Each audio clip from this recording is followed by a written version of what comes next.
Corona வந்த எல்லாருக்குமே இந்த ப்ராப்ளம் வந்துருமா இல்லை அதுலேயுமே இவங்களுக்கு தான் வரும் அந்த மாதிரி தான்? சின்ன குழந்தையிலேருந்து வயசானவங்க 90 வயசு கூட எந்த ஒரு ஏன்னா விமன்ஸ் ஜென்ரலாக உடம்பாயிடுவாங்க. வாழ்க்கையே செயலிழந்து போய் படுத்த படுக்கையா நடக்க முடியாம உடம்பாயிடுவாங்க. கோவிட் மாதிரி அஃபெக்ட் ஆகி ஸ்டீராய்டு கொடுக்குறவங்க சின்ன குழந்தைங்கள்லேருந்து பெரியவங்க வரைக்கும் நிறைய எல்லாருக்குமே வரக்கூடிய முக்கிய பாதிப்பாக எலும்பு சம்மந்தப்பட்ட பிரச்சனைகள் தான் இருக்குது. இதை பற்றி டிஸ்கஸ் பண்ணுறதுக்காக தான் நம்ம உயிர்மை ஷோவோட இன்னைக்கு எபிசோடில் சென்னையில் இருக்கிற கெமிக்கல்ஸ் ஹாஸ்பிட்டல் வந்திருக்கோம். இங்கே ஆர்த்தோபெடிக்ஸ் அண்ட் ஜாயிண்ட் ரீப்ளேஸ்மெண்ட் அந்த டிபார்ட்மெண்ட்டோட சீனியர் கன்சல்டன்ட் டாக்டர் கேசவன் அவங்க கூட தான் நம்ம பேச போகிறோம்.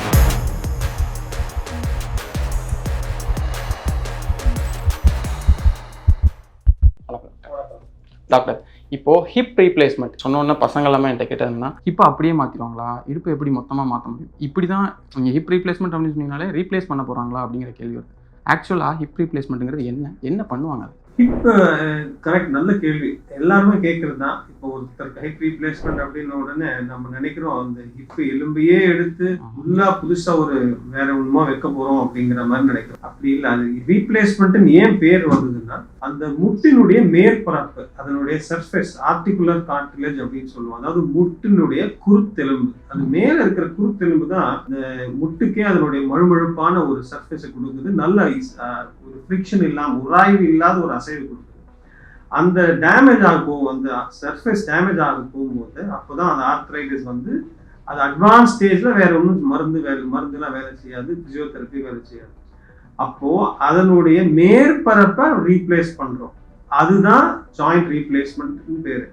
ஆனா நம்ம ஆப்ரேஷன் பண்ணக்கூடியது இப்போ ஹிப் ஜாயிண்ட்ங்கிறது ஒரு பந்து கிண்ண முட்டு, பால் அண்ட் சாக்கெட் ஜாயிண்ட். அந்த பால் ஒரு பக்கம் இருக்கு, அது வந்து ஒரு குழிவான ஒரு கப்புக்குள்ள இருக்கு, அசைவு இருக்கு. இப்போ இந்த மேற்பரப்பை மாற்றணும்னா வெறும் அதை ஒரு சர்ஃபேஸை மட்டும் மாற்ற முடியாது. அது வந்து ஜாயிண்ட்ல நல்லா எலும்புல உட்கார்ந்தாதான் அது நீண்ட நாள் நிற்கும். இல்லைன்னா வெறும் சர்ஃபேஸ் மாதிரி ஒட்ட வச்சோம்னா அது வந்துடும். அது ஒட்ட வைக்கிறதுக்காக அந்த எலும்புல ஒரு ஹோல் போட்டு அதை வைக்கிறோம். அதுதான் ஜாயிண்ட் ரீப்ளேஸ்மெண்ட்னு பேரு. ஆக்சுவலா பார்த்தோம்னா அது வெறும் அதனுடைய சர்ஃபேஸை தான் ரீப்ளேஸ் பண்ணுவோம். அது போய் போன்ல உட்காரத்துக்கு தான், அந்த போன்ல அட்டாச் பண்றதுக்கு அந்த ஆப்ரேஷன் பண்றது கொஞ்சம் நுணுக்கமானது. இது இப்போ நான் என்ன சிம்டமை வச்சு ஒரு டாக்டர் வந்து நான் பார்க்கறது, இப்போ எனக்கு எதனால எனக்கு இப்போ பிரச்சனை இருக்குமா இல்லையாங்கிறதே எனக்கு எப்படி நான் கண்டுபிடிக்கிறதுன்னு கேட்குறேன். இப்போ எந்த ஜாயிண்ட் பெயின் ஒரு 2 மாசத்துக்கு மேல இருக்கா அப்படின்னா டாக்டர் பார்க்கணும். அதுக்கு 2 மாசத்துக்குள்ள வந்தா பார்க்கக்கூடாதா அப்படிங்கிறது இல்லை. 2 மாசத்துக்கு மேல கண்டினியூஸா இருந்துகிட்டு இருக்கு, விட்டு விட்டு வருது அப்படின்னா அது ஒரு ப்ராப்ளமா இருக்கிறதுக்கு வாய்ப்பு அதிகம். அப்போ நிச்சயமா பார்க்கணும். 2வது, காலையில் எழுந்த உடனே வலி ரொம்ப அதிகமா இருக்கு, ஒரு அரை மணி நேரம் 1 மணி நேரத்துக்கு ஜாயிண்ட் வலி இருக்கு, உடம்பெல்லாம் வலிக்குது, கொஞ்சம் வெந்நீர் குளிச்சாதான், வெந்நீர் ஒத்தலம் கொடுத்தா இல்லை வெந்நீர்ல குளிச்சா கொஞ்சம் பெட்டர் ஆகுது, கொஞ்சம் அசைவு கொடுத்த அப்புறம் அந்த ஸ்டிஃப்னஸ் எல்லாம் குறையுது அப்படின்னா அது ரொம்ப முக்கியம். அந்த மாதிரி மார்னிங் ஸ்டிஃப்னஸ் ஒரு அரை மணி நேரம் 1 மணி நேரம் இருக்கு, அந்த வரைக்கும் அந்த பெயின் இருக்கு. அதாவது எந்த மூட்டா இருந்தாலும், கை காலையில இருந்தாலும். பல முட்டுக்களா இருந்தா அது ஆர்த்ரைட்டிஸா இருக்கிறது இன்னும் வாய்ப்பு அதிகம். ஒரே ஒரு மூட்டு 2 மூட்டு, இப்போ யாராவது ஒருத்தர் எக்ஸாம் எழுதிக்கிட்டே இருக்காங்க, கம்ப்யூட்டர் மேல வேலை பண்றாங்கன்னா அவங்களுக்கு நிச்சயமா வலி இருக்கும். இது ஏன்னா அவங்களுடைய வேலையினோட தன்மை, அந்த ஒரு ஸ்ட்ரெயின் ஆகுது. எல்லாம் நிறைய மூட்டுகள் பாதிக்குது. இந்த விரல் இருக்கிற சின்ன சின்ன மூட்டுகள் முக்கியமா பாதிக்குது. கை விரல், கால் வலி இருக்கு அப்படின்னா நிச்சயமா அது ஆர்த்ரைட்டிஸா இருக்கணும். அப்ப டாக்டர் பார்க்கணும். ஸோ முக்கியமா என்னன்னா 2 மாசத்துக்கு மேல காலையில எழுந்து வந்து வலி அதிகமா இருக்கு, வீக்கம் இருக்கு, ஒரு மூட்டு இல்லாம 2-3 மூட்டுக்கள்ல வீக்கம் இருக்கு அப்படின்னா அது சாதாரண வலி இல்லை. அது என்னங்கிறது கண்டறியணும். அது டாக்டர், மருத்துவர் அணுகணும். இப்போ ரீசெண்ட் டைம்ஸ்ல வந்து கடந்த ஒரு 15-10 வருஷமா பார்த்தோம்னா இந்த மாதிரி ஒரு டெஸ்க் ஜாப்ல இருக்கக்கூடிய ஆட்களோட எண்ணிக்கை வந்து அதிகமாகிட்டே இருக்கு. அதாவது தொடர்ந்து உட்காந்துக்கிட்டே இருக்காங்க. அப்படிங்கிறப்போ இப்போ நீங்கள் ஹிப்னு சொன்னோன்னு எனக்கு வந்த முதல் கேள்வி என்னன்னா, நான் உட்காந்துக்கிட்டே இருக்கேன், அப்போ இங்கே என்னோட ப்ரெஷர் அதிகமாகி எனக்கு ஏதாவது ப்ராப்ளம் வருமா? நிறைய நேரம் உட்கார்ந்து இருக்கிறவங்களுக்கு இடுப்பு வலி வருது. இடுப்புங்கிறது வந்து கீழ் முதுகு தான் வலி, பின்னாடி வலிக்குது. அது ஏன்னா உங்களுடைய பாடி வெயிட் ஃபுல்லா வந்து கீழ் முதுகு மேலதான் வந்து வெயிட் வருது.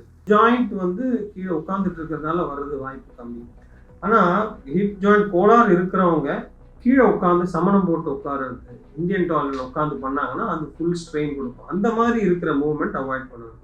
பட் ரொம்ப நேரம் உட்காந்துட்டு இருக்கிறவங்க, வேலை செய்யறவங்க பெரும்பாலும் லோவர் பேக் தான் ப்ராப்ளம் வருதே தவிர ஹிப் ஜாயிண்ட் அஃபெக்ட் ஆகிற சான்ஸ் கம்மி. ஆனா அதுக்கு அதனுடைய நேர கொரோலரி என்னன்னா, ரொம்ப நேரம் உட்காந்துட்டு இருக்கிறவங்க அந்த ரெகுலர் எக்ஸசைஸ் பண்ணணும். அப்படி இல்லைன்னா ஏதாவது ஒரு விதத்துல பெயின்ஸ் வரும். ஐடியில் நிறைய பேர் இருக்காங்க, அவங்க ஒரு நாள் காலையில வந்து ஆஃபீஸில் உட்காந்தாங்கன்னா வேலையுடைய ப்ரெஷர்னால 10 மணி நேரம் 11 மணி நேரம் அப்படியே உட்காந்துட்டு இருக்காங்க. அப்படி உட்காந்துருக்கிறத தவிர்க்கணும். அட்லீஸ்ட் ஒரு 1 ஹவருக்கு இல்லை ½ அன் ஹவர் 1 ஹவருக்கு ஒரு வாட்டி எழுந்து ஒரு 5 நிமிஷம் மூவ் பண்ணிட்டு ஜாயின்ஸ் எல்லாம் கொஞ்சம் ஸ்ட்ரெச் பண்ணிட்டு திருப்பி உட்காந்துக்கிட்டா இந்த மாதிரி ப்ராப்ளம் வராது. ரெண்டாவது ரெகுலர் எக்ஸசைஸ், பேக் மசில்ஸ் ஏதாவது ஒரு விதத்தில் ஒரு ஃபிசியோதெரபிஸ்ட் கிட்ட கற்றுக்கலாம். இல்லை ஒரு ஸ்ட்ரெச்சிங் எக்ஸசைஸ் அவங்களே சில ஒரு நிறைய இப்போ அவைலபிள் ரிசோர்ஸஸ் இருக்குது ஆன்லைன் யூடியூப், அந்த மாதிரி செய்யலாம். இந்த மாதிரி ஏதாவது இல்லை யோகா இந்த மாதிரி ஏதாவது ஒரு விதத்தில் செஞ்சுட்டு அந்த ஜாயின்ஸை வந்து ஸ்டப்பிளாக வச்சு ஸ்ட்ரெங்தன் பண்ணிக்கிட்டாங்கன்னா இந்த மாதிரி வலி வர்றதுக்கு சான்ஸ் ரொம்ப ரொம்ப கம்மி. இப்போ இது யாருக்கெல்லாம் டாக்டர் வரும்? நிறையா ரொம்ப காமனாக இருக்கக்கூடிய விஷயமா, இல்லை இந்த ப்ராப்ளம் வந்து நிறைய பேருக்கு வருதா, இல்லை ரொம்ப கம்மியான மக்கள் தான் இருக்காங்க அந்த மாதிரி இருக்கு? அதுலேயே ப்ராப்ளம்ஸே பல விதங்கள் இருக்கு. ரொம்ப காமன் அப்படின்னு பார்த்தோம்னா முட்டினுடைய தேய்மானம், முட்டு அழற்சி, ஆக்சுவலாக பார்த்தா ஆர்த்ரைட்டிஸ் பல காரணங்கள் இருக்கு. அதுல ரொம்ப காமன் காரணம் அப்படின்னு பார்த்தோம்னா ஆஸ்டியோ ஆர்த்ரைட்டிஸ், வயது முதிர்ச்சியினால ஏற்படக்கூடிய முட்டு தேய்மானம். நம்ம ஊர்ல பார்த்தோம்னா முழங்கால தான் ரொம்ப அதிகம். நம்ம ஊர்ல மேலை நாடுகள் அளவுக்கு இல்லை, இருந்தாலும் வரும்போது ரொம்ப சிவியரா இருக்கு. அதை விட ரெண்டாவது காரணம் வந்து நம்ம ஊர்ல முட்டு வாதம், கீழ் மூட்டு வாதம் சொல்றோம், ருமட்டாய்டு ஆர்த்ரைட்டிஸ் அப்படின்னு சொல்லக்கூடிய தன் தடுப்பாற்று கோளாறு, அதாவது ஆட்டோ இம்யூன் டிசீஸ் அப்படின்னு இருக்கு. ஆட்டோ இம்யூன் டிசீஸ் என்னன்னா, இப்போ உடல்ல இருக்கக்கூடிய சில அணுக்கள், இப்போ வெளியிலேருந்து கிருமி வருது, அது நாசம் செய்யக்கூடிய சில சக்தி உள்ள செல்ஸ் இருக்கு. White blood cell, T cells, B cells சொல்லுவோம். அந்த ஆற்றலுடைய செல்கள் வந்து சில சமயம் உடல்ல இருக்கிற உறுப்புகளே தாக்க ஆரம்பிச்சிடும். அதுதான் ஆட்டோ இம்யூன் டிசீஸ் அப்படின்னு சொல்றோம். ருமட்டாய்டு போல சில கீழ்மூட்டு வாதங்கள், அதுலயே பல விதங்கள் இருக்கு. அந்த ஆர்த்ரைட்டிஸ்க்கு தன் தடுப்பு ஆற்றல் கோளாறு, ஆட்டோ இம்யூன் டிசார்டர்னா அந்த ஒரு ரெகுலேஷன் இல்லை, எதை தாக்கக்கூடாதுன்னு தெரியாம உடல்ல இருக்கிற டிஷ்யூஸே அது தாக்குறதுனால இந்த ருமட்டாய்டு போல சில ப்ராப்ளம்ஸ் வரலாம். அதனால வர அந்த ஆர்டிகுலர் கார்ட்லேஜ் அதனுடைய மேற்பரப்பை டேமேஜ் பண்ணிடுச்சுன்னா அது வந்து இந்த ருமட்டாய்டு ஆர்த்ரைட்டிஸ் வந்துடும். அது பெரும்பாலும் 20, 40 வயசு 50 வயசுல இருக்கிற பெண்களை பாதிக்குது. பெண்கள் மோர் தென் ஆண்களை விட. அப்படி இருக்கிறவங்களுக்கு இந்த ஜாயிண்ட் ஆர்த்ரைட்டிஸ் வரலாம். இப்போ நாங்கள் லாஸ்ட் 2-3 வருஷமா அதிகமாக பார்க்கறது ஏவாஸ்குலர் நெக்ரோசிஸ் அப்படின்னு. இப்போ இதனுடைய மேல் பாகம் பார்த்தேன்னா அந்த தொடையலோட தலைபாகம், இதுக்கு வந்து ரத்த ஓட்டம் இந்த எலும்பு வழியா உள்ளுக்குள்ள வருது, அப்புறம் இதனுடைய மேற்பரப்புல வருது. அது சில சமயம் என்ன ஆகும், இந்த ரத்த குழாய்கள்லாம் சின்ன சின்ன நுணுக்கமான குழாய்கள் இந்த இடத்துல அடைப்பு ஏற்பட்டுச்சுன்னா இதனுடைய தலைபாகத்துக்கு ரத்த ஓட்டம் இல்லாமல் இதை நசுங்கி போயிடும். அது நசுங்கி போயிடுச்சுன்னா ஜாயிண்ட் ஃபுல்லாக கொலாப்ஸ் ஆகிட்டு ஹிப் ரீப்ளேஸ்மெண்ட் பண்ணுறோம். இப்போ நம்ம அண்மையில் பார்த்தது கோவிட் 2020 ஒரு உலகத்தையே உருக்கினது பெரிய அந்த பேண்டமிக். அந்த பேண்டமிக்ல அஃபெக்ட் ஆனவங்க லங்ஸ்ல அஃபெக்ட் ஆகி அது அலர்ஜி மாதிரி காஸ் பண்ணி ரியாக்ஷன், உயிருக்கே ஆபத்து வரும்போது அந்த ஒரு பெரிய ஒரு மருந்து வந்து அவங்க காப்பாற்றக்கூடியது ஸ்டீராய்ட்ஸ். இந்த ஸ்டீராய்டு மருந்து கொடுத்து காப்பாற்றிருக்கோம். ஆனால் ஸ்டீராய்டுடைய இயல்பான ஒரு சைடு எஃபெக்ட் என்னன்னா, அது இந்த மாதிரி ஏவாஸ்குலர் நெக்ரோசிஸை காஸ் பண்ணும்.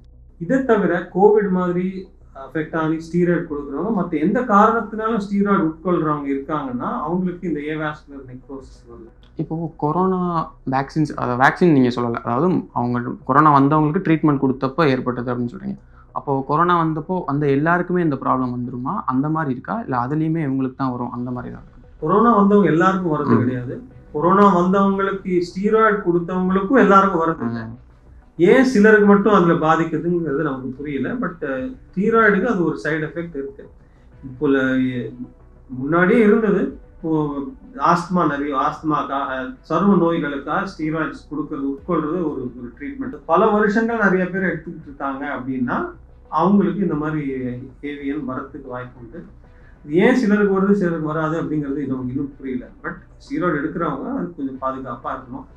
அண்மை காலத்தில் கோவிட் ஒரு பெரிய ட்ரீட்மெண்ட், அதுக்கு ஸ்டீராய்டு நிறைய பேர் கொடுத்ததுனால இது நிறைய இப்போ கொஞ்சம் கொஞ்சமாக நிறைய பார்த்துக்கிட்டு வரோம். அதில் வர கான்சிக்வன்சஸ் தான் இந்த ஹிப். இப்போ இன்னொரு பெரும்பாலான காரணம் நம்ம பார்க்கக்கூடியது இந்த மதுபானம். ஆல்கஹால்னால இந்த ரத்த ஓட்டம் பாதிக்கப்பட்டு ஏவாஸ்குலர் நெக்ரோசிஸ் வந்து அந்த ஒரு காரணங்கள்னால கூட ஹிப் ரீப்ளேஸ்மெண்ட் தேவைப்படும். ஆல்கஹாலை வந்து நம்ம உயிர் மேலேயே நிறைய டாக்டர்ஸ்கிட்ட பேசும்போதும் சரி, இல்லை மற்ற சேனல்ஸில் நம்ம பேசும்போதுமே ஆல்கஹால் கன்சப்ஷனை முற்றிலுமாக குறைச்சிருங்க, நிறைய ப்ராப்ளம்ஸ் ஏற்படுத்துதுன்னு சொல்கிறாங்க. நீங்கள் இப்போ முட்டுக்குமே ஒரு ப்ராப்ளமாக இருக்கும் அப்படின்னு சொல்லும் போது அது எப்படி அது கனெக்ட் ஆகுது? எப்படி ஆல்கஹாலுக்கும் என்னோட எலும்புகளுக்கும் என்ன சம்மந்தம்? ஏன் அது ப்ராப்ளம்? அது ஆல்கஹால் என்ன ஆல்கஹால் பல சைடு எஃபெக்ட்ஸ் இருக்கு. இப்போ ஆல்கஹால் முதல்ல எடுத்த உடனே ஆல்கஹால் சாப்பிடும்போது அசிடிட்டி காஸ் பண்ணலாம். ரொம்ப உட்கொண்டா லிவர் பாதிக்கும். நிறைய பல மாசக்கணக்காக ரொம்ப லெவல் இல்லாமல் சாதாரணமாக என்னைக்கும் ஒரு நாள் சாப்பிட்றவங்க அப்படிங்கிறதுல அந்த எஃபெக்ட் வர வாய்ப்பு கம்மி. ஆனால் நிறைய குவான்டிட்டி சாப்பிட்றவங்க லிவர் டேமேஜ் ஆகலாம். ஒரே சமயத்தில் ரொம்ப ஆல்கஹால் சாப்பிட்டா மூளையே பாதிக்கும். மயக்கம் வந்து அவங்க நினைவு இல்லாமல் விழுந்துடுறாங்க. அந்த மாதிரி இருக்கலாம். ஆனால் அது என்னமோ ஒரு காரணம். அதுவும் இந்த ஏவிஎன்கிற ப்ராப்ளம் வந்து ஆல்கஹால்னால வருது அப்படிங்கிறது ப்ரூவ் பண்ணி ரொம்ப வருஷமா தெரியும் நமக்கு.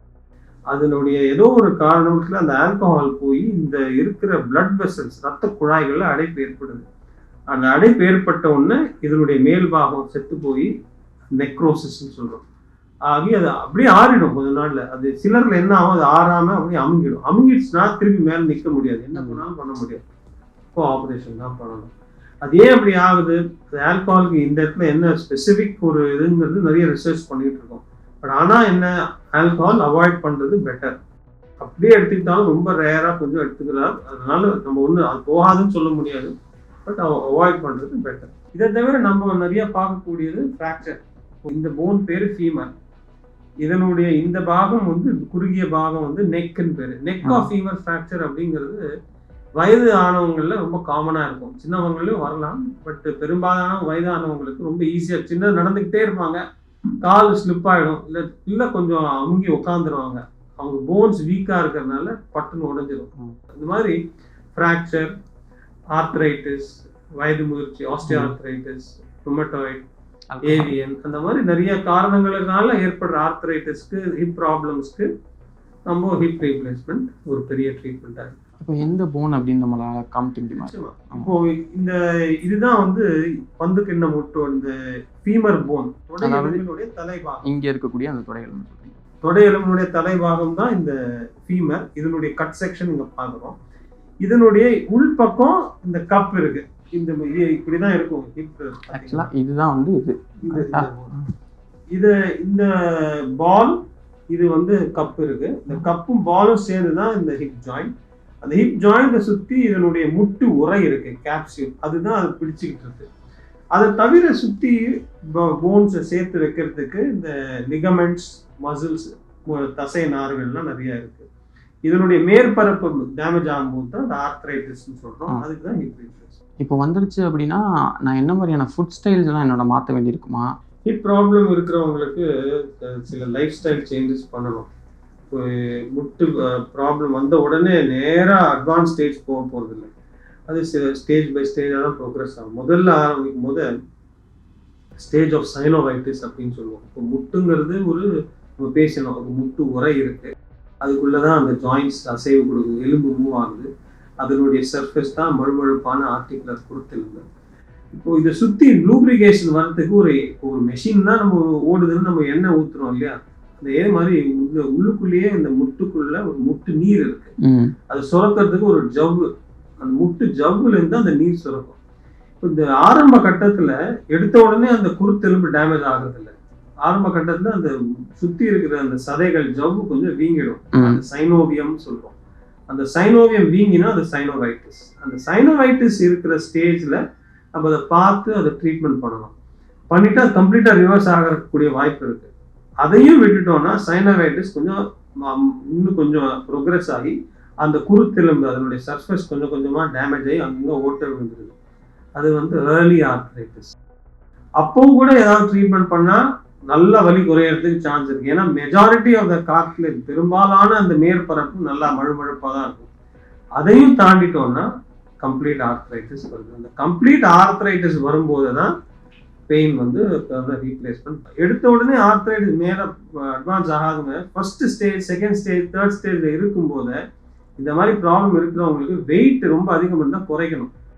ஏன்னா வெயிட் அதிகமா இருக்க அதுவும் கால் எலும்பு, இடுப்புங்கிறது வெயிட் பேரிங் ஜாயிண்ட். உடல்ல இருக்கிற வெயிட் வலு எல்லாம் அதுல தான் வருது நடக்கும்போது. ஸோ அப்போ எவ்வளோக்கு எவ்வளோ வெயிட் குறைக்கிறோமோ அதனுடைய டபுள் மடங்கு பெனிஃபிட் கிடைக்கும், பெயின் குறையும்.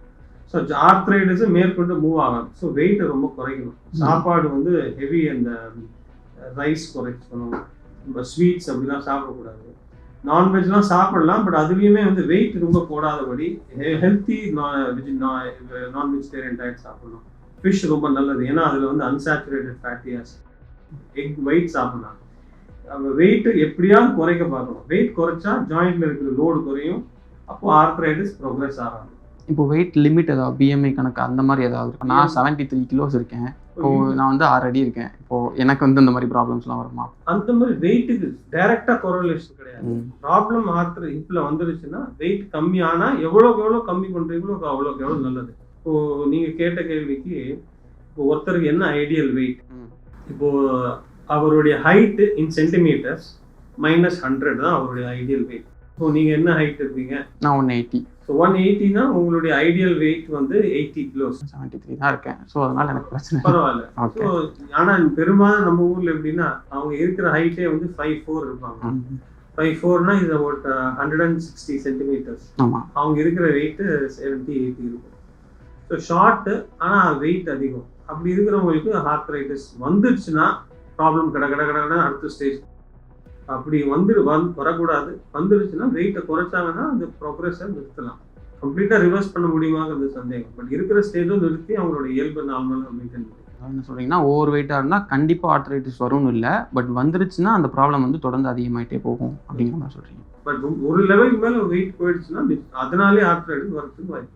ஆஸ்டியோபோரோசிஸ் அப்படின்னு சொன்னீங்கல்ல, அது என்னங்கிறது? ஆஸ்டியோபோரோசிஸ் அப்படிங்கிறது போன் பலவீனம், எலும்பு பலவீனத்துக்கு பேரு ஆஸ்டியோபோரோசிஸ். எலும்பு இப்போ இத்தனை நேரம் நம்ம பேசிக்கிட்டு இருந்தது முட்டு. 2 இல்லை 2க்கும் மேற்பட்ட எலும்புகள் சேர்ற இடம் தான் முட்டு. இந்த எலும்பே வந்து பலவீனம் ஆகலாம். அது எப்படி? எலும்புங்கிறது எப்படின்னா அது ஒரு நுணுக்கமான ஒரு டிஷ்யூ. அது நம்ம நினைக்கிற மாதிரி ஒரு கட்டை கிடையாது, ரொம்ப ஹார்டு. எல்லாம் நினைக்கிறது எலும்புனா ஒரு கட்டை இருக்கும் அப்படின்னு. அது உள்ளுக்குள்ள மைக்ரோஸ்கோப் வச்சு பார்த்தோம்னா அது இந்த மாதிரி ஒரு ஸ்ட்ரக்சர்.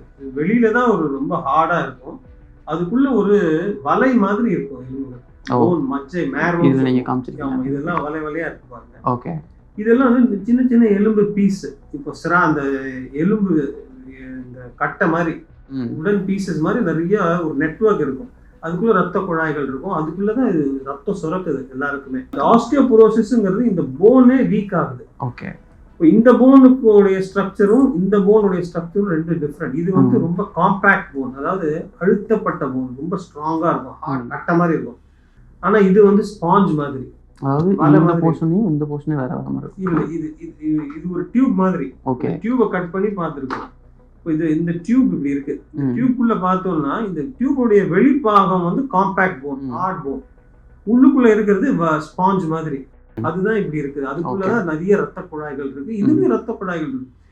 இந்த பாக்குறதுக்கு எலும்பு கட்ட மாதிரி இருந்தா கூட அது எவ்ரி மினிட் பிளட் நிறைய உள்ளுக்குள்ள ஃப்ளோ ஆகுது. அந்த எலும்பு கொஞ்சம் அரிக்குது, கொஞ்சம் புது போன் ஃபார்ம் ஆயிட்டு அது ஒரு ப்ராசஸ் போயிட்டே தான் இருக்கு, கான்ஸ்டன்டா போயிட்டே இருக்கு. இந்த இடத்துல எலும்பு ஃப்ராக்சர் ஆச்சுன்னா ஏன் அது ஆறுதுன்னா இந்த ரத்த ஓட்டம் இருந்துட்டே இருக்கு.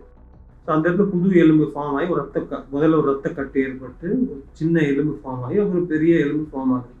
ஸோ இந்த ஆஸ்டியோபோரோசிஸ்ங்கிறது இதனுடைய எலும்பினுடைய சக்தி குறையுது. அது ஏன் குறையுதுன்னா இந்த எலும்புங்கிறது வெறும் கால்சியம் கிடையாது, கால்சியம் ரொம்ப முக்கியம். ஆனால் கால்சியம்க்கு நடுவில் இருக்கிற அதனுடைய சப்ஸ்டன்ஸ், மேட்ரிக்ஸ், புரோட்டீன், புரதச்சத்துலாம் இருக்கு. அந்த ஸ்ட்ரென்த் குறையும் போது தான் அந்த ஆஸ்டியோபோரோசிஸ். ஏன் முக்கியம் அப்படின்னா ஆஸ்டியோபோரோசிஸ் வந்துடுச்சுன்னா ஃப்ராக்சர் ரொம்ப ஈஸியாக ஆகலாம். சாதாரணமாக நடந்துட்டு இருப்பாங்க, சும்மா இப்படி ஒரு எது ஊனி இருப்பாங்க, இல்லை கதவுல கை வைப்பாங்க, கை முடிஞ்சு போயிடும். இது பெரும்பாலும் நம்ம பார்க்கறது வந்து 60 வயசுக்கு மேலே இருக்கிற பெண்களுக்கு தான் அதிகமாக பார்க்கணும். ஆண்களுக்கு இருந்தால் கூட பெண்கள்ல அதிகம். ஏன்னா அது போஸ்ட் மெனோபாசல் ஆஸ்டியோபோரோசிஸ்.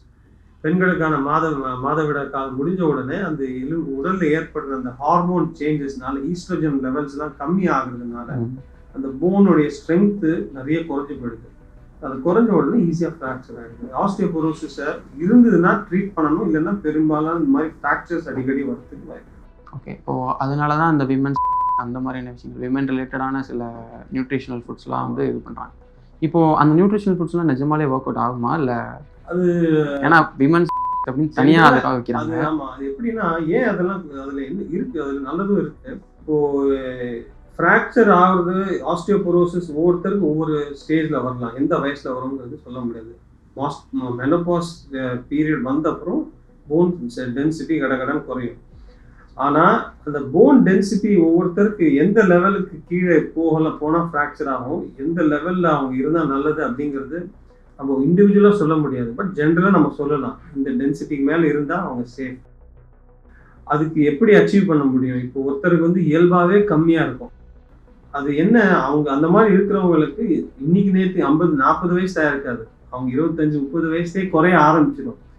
ஸோ அதுக்கு என்ன பண்ணணும், 25-30 வயசுலேயே நல்லா அவங்களுடைய போன் டென்சிட்டியை நல்லா இன்க்ரீஸ் பண்ணிக்கிட்டாங்கன்னா ஏஜ் ஆக இப்போ இங்கிருந்து குறையிறது easy.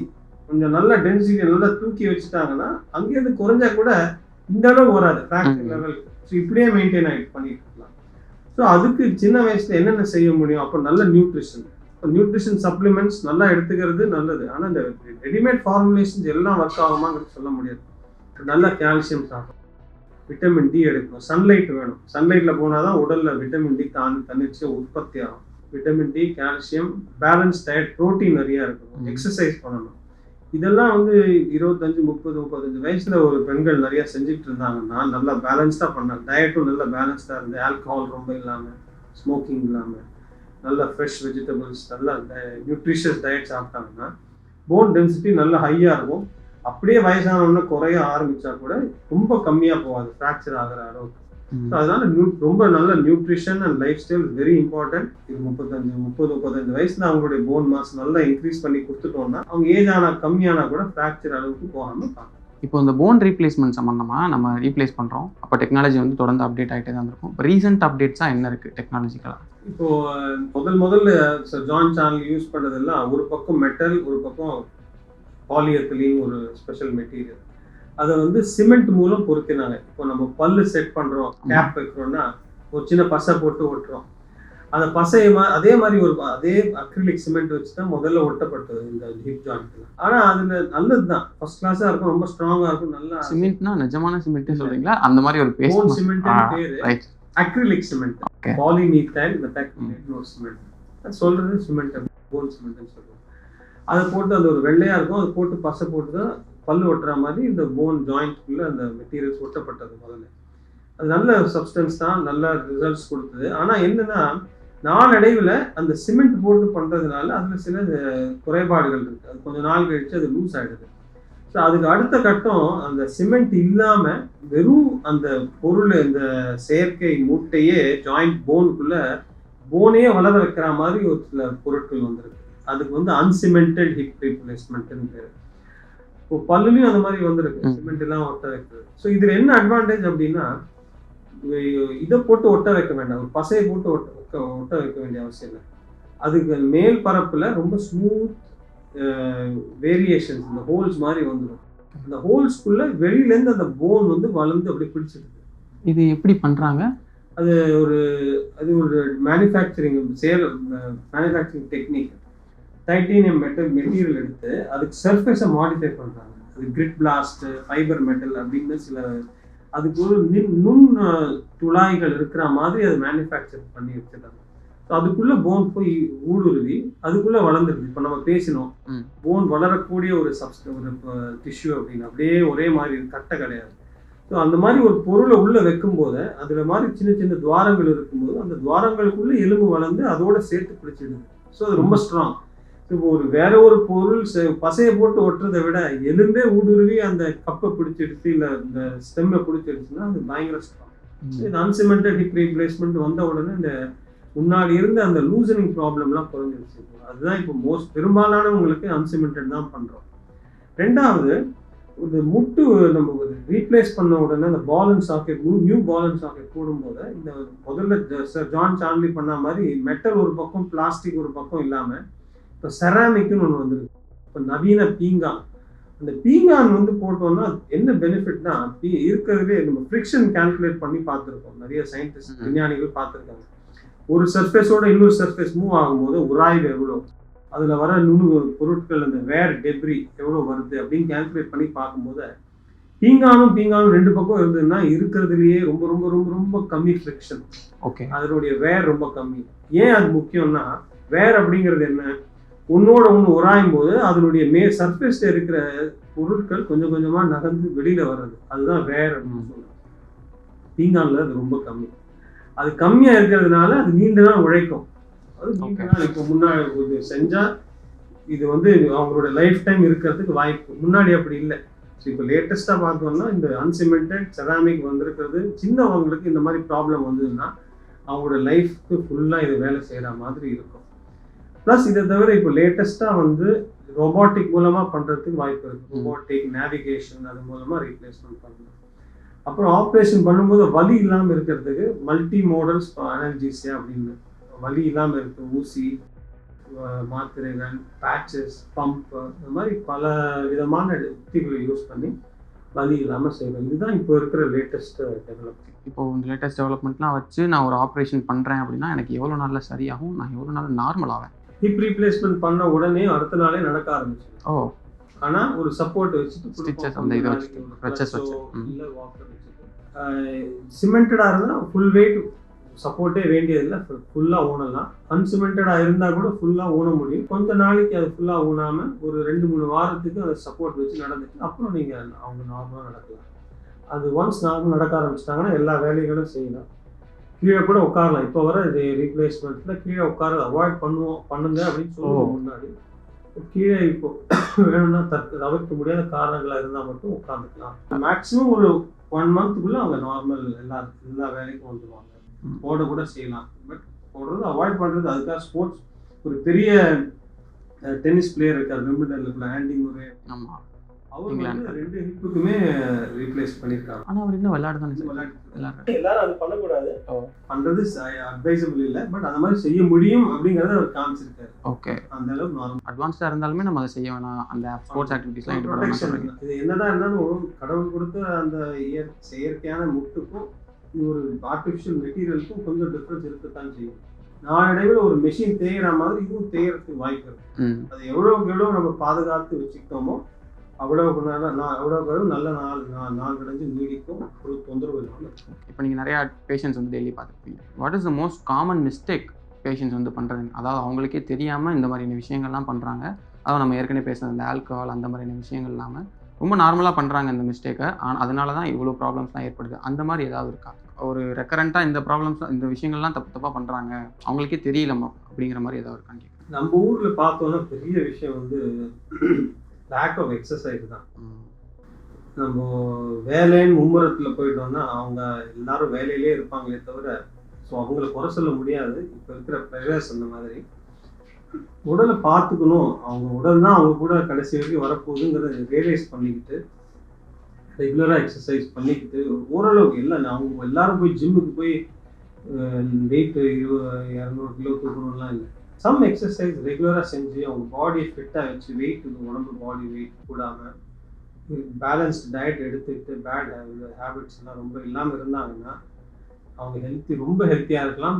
90% of the problems not only bone and joints மற்ற ப்ராப்ளம்ஸும் குறையறதுக்கு வாய்ப்பு. ஓகே டாக்டர், இப்போ நீங்கள் கேமரா பார்த்துட்டு ஆடியன்ஸுக்கு ஏதாவது அட்வைஸ் பண்ணணும், இந்த விஷயங்கள்லாம் பண்ணுங்கள், இந்த விஷயம்லாம் பண்ணாதீங்க அப்படின்னு தான் சொல்லணும்னு இருந்துச்சுன்னா, உங்களுக்கு long healthy happy lifestyle இருக்கணும்னா keep your body fit, do regular walking, keep moving. அவ்வளோதான் மக்களே. டாக்டர் என்ன சொன்னாங்களோ அதை கேட்டு நீங்கள் கரெக்டாக பண்ணிங்கன்னா உங்களுக்குமே ஹெல்த்தியான பாடி இருக்கும் அப்படின்னு நம்புகிறோம். இன்னொரு நாள் இன்னொரு எபிசோடில் சந்திப்போம். நன்றி.